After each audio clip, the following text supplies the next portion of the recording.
Olá amigos, tudo bem com vocês? Hoje o nosso tema é sobre a aliança eterna da salvação. E esse é um assunto maravilhoso.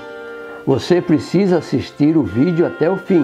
E por favor também compartilhe com seus amigos. O texto bíblico que vamos ler está no Salmo 103, versos 17 e 18, que diz assim: Mas o amor leal do Senhor, o seu amor eterno está com os que o temem, e a sua justiça com os filhos dos seus filhos, com os que guardam a sua aliança e se lembram de obedecer aos seus preceitos. Notem, meus amigos, que o texto está falando que fazer uma aliança com Deus traz salvação para toda a família. Observe que o texto diz que salvar os filhos, salvar os netos, os bisnetos, é um detalhe muito importante na aliança que Deus deseja fazer com cada ser humano. Como você sabe, a palavra aliança, ela significa acordo, ou um pacto, ou um tratado que é feito entre duas ou mais pessoas.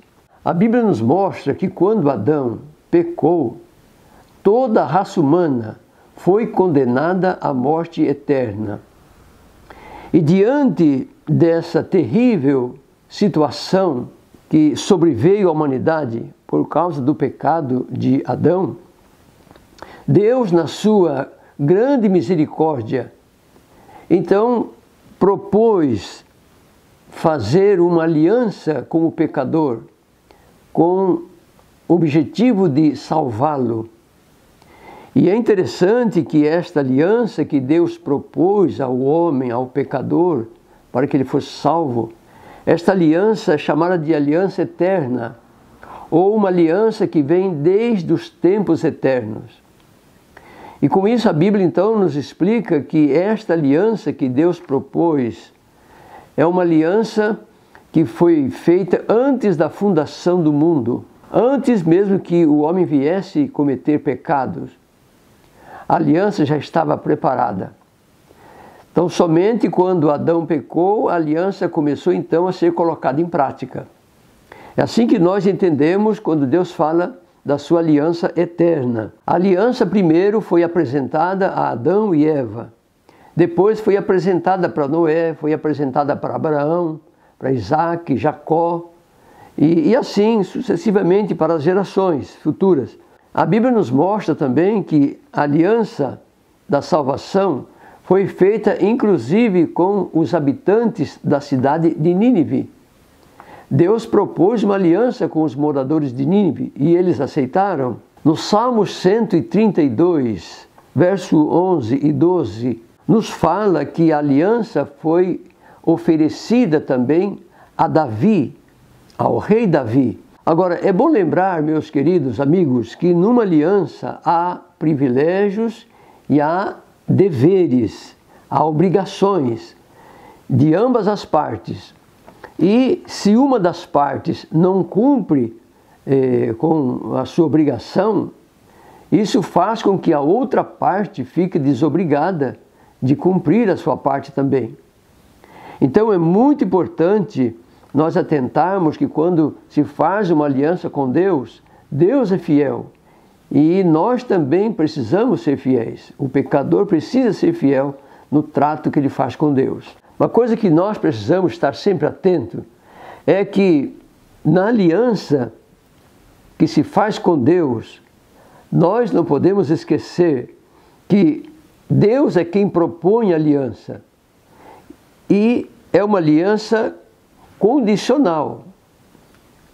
Deus propõe a salvação através da aliança, mas, todavia, é uma aliança condicional. Deus deixa o pecador à vontade. Ele pode ficar contra a aliança e pode ficar a favor da aliança. Tudo depende do seu coração. Há um fator que é bastante animador nas alianças que Deus faz com os pecadores E esse fator é que Deus promete bênçãos e privilégios. Quem faz aliança com Deus só tende a ganhar.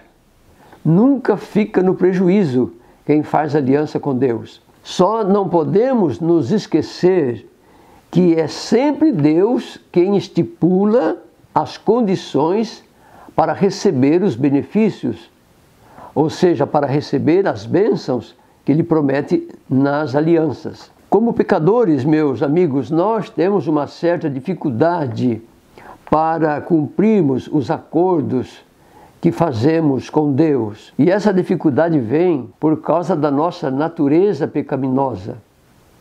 O pecado que está arraigado na nossa vida, na nossa natureza, isso dificulta a pessoa cumprir aquilo que promete a Deus. Nós estamos acostumados a fazer negócios uns com os outros na esfera humana, mas quando se trata de fazer uma aliança ou um acordo com Deus, tudo é muito diferente. Como você sabe, num acordo, numa aliança, envolve as duas partes. As duas partes de uma aliança, de um acordo, visam obter lucro, obter vantagens. Ninguém faz um acordo para sair perdendo. Assim que, então, numa aliança, num acordo, nós temos a parte da pessoa que propõe aliança e de quem aceita.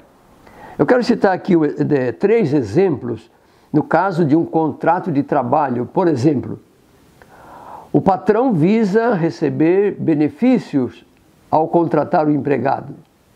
E o empregado, ao ser contratado, também visa receber os seus benefícios. Se uma pessoa vai alugar um imóvel, o proprietário tem vantagens ao alugar o imóvel, mas o inquilino também deseja desfrutar vantagens. E assim também nos negócios, no comércio, não é? Há vantagens para o fornecedor e há vantagens para o consumidor. De ambas as partes, elas querem ser favorecidas. E quando acontece o caso de uma parte tomar prejuízo, então acaba a sociedade, acaba o acordo. É o que nós temos visto na nossa sociedade. Com Deus também esse acordo, essa aliança pode ser desfeita quando o pecador não cumpre aquilo que está proposta na aliança. No caso, a lei de Deus, a graça de Deus. A graça nos salva, mas precisamos entrar com a fé. E a fé é para obedecer a Deus. A fé é para fazer a vontade de Deus. Por isso que a Bíblia diz que quem não tem fé não consegue agradar a Deus. Porque sem fé é impossível agradar a Deus. É muito importante nós notarmos que numa aliança que é feita com Deus, quem sai ganhando é sempre o pecador. Porque Deus não tem nada a perder. Deus não precisa de nada. Quem precisa de tudo é o pecador. Então, essa parte é muito interessante nós considerarmos que se uma pessoa não faz uma aliança com Deus para receber a salvação, então ele perde tudo. E Deus não perde nada, porque Deus continua sempre sendo Deus. Fazendo a aliança ou não com o pecador, Deus continua sendo Deus. Deus não precisa que o pecador aceite a aliança para que ele continue sendo Deus. Não. O pecador precisa fazer aliança com Deus para então ter a salvação eterna. E nós temos observado nas histórias que a Bíblia nos apresenta que toda vez que o pecador tentou dar uma ajuda para Deus, ele sempre saiu perdendo.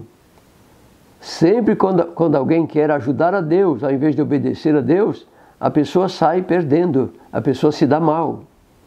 Porque Deus é o Deus que sabe tudo.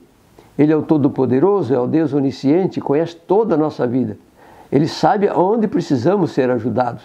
Então eu quero deixar bem claro que quando se faz uma aliança com Deus, o pecador é que sai ganhando com esta aliança. Deus jamais propõe fazer uma aliança ou um acordo com o pecador em que o pecador sairá prejudicado. Não, Deus sempre visa a nossa salvação, o nosso bem-estar eterno. O que Deus espera da nossa parte é que nós cumpramos aquilo que está combinado, que é sermos fiéis a Ele. Por isso a Bíblia diz, lá no Apocalipse, capítulo 2, no versículo 10, "Sê fiel até a morte e dar-te-ei a coroa da vida." E para terminar, eu quero dizer o seguinte: uma coisa que é muito importante é que quando os pais quebram uma aliança que fizeram com Deus, isso traz dor, traz sofrimento para toda a família, traz um sofrimento, aborrecimento que não tem explicação. Quantos filhos hoje nós vemos na sociedade que sofrem porque tão somente os pais quebraram a aliança que fizeram com Deus? Sabe, meus amigos, fazer uma aliança com Deus é aceitar a salvação. E se uma pessoa se recusa a fazer aliança de salvação com Deus, eu te pergunto, se uma pessoa não aceita fazer uma aliança de salvação com Deus, eu te pergunto, com quem ele irá fazer uma aliança de salvação? Só tem dois senhores. Só tem Deus e o inimigo de Deus. Ou a pessoa faz uma aliança com Deus para ser salva, ou então não tem como se salvar. Por isso, meu amigo e minha amiga, aceite agora fazer aliança de salvação com Deus. Deus oferece a salvação a todos gratuitamente. E saiba que o sangue que Jesus derramou lá na cruz do Calvário é o sangue da nova aliança que Deus oferece, que Deus quer fazer com todos os pecadores. Agora vamos orar. Querido Deus, amado Pai Celestial, obrigado, Senhor, pela vida. Obrigado porque o Senhor propõe a todos nós pecadores uma aliança de salvação eterna. Senhor, nós aceitamos na Tua graça a salvação. Por favor, aceita a nossa entrega, o nosso coração. Abençoa, Senhor, os nossos amigos que nesta hora se dispuseram a fazer uma aliança de salvação com o Senhor. Muito obrigado pelo sangue de Jesus Cristo derramado na cruz, que garante a nossa vitória, que garante a nossa salvação, porque Jesus morreu no nosso lugar. E o seu sangue é o sangue da nova aliança que o Senhor deseja fazer com cada pecador. Por favor, Senhor, perdoa nossos pecados e prepara-nos para o Teu reino. Nós queremos estar prontos assim que Jesus vier nos buscar. Por Cristo Jesus é que nós te pedimos e te agradecemos. Amém.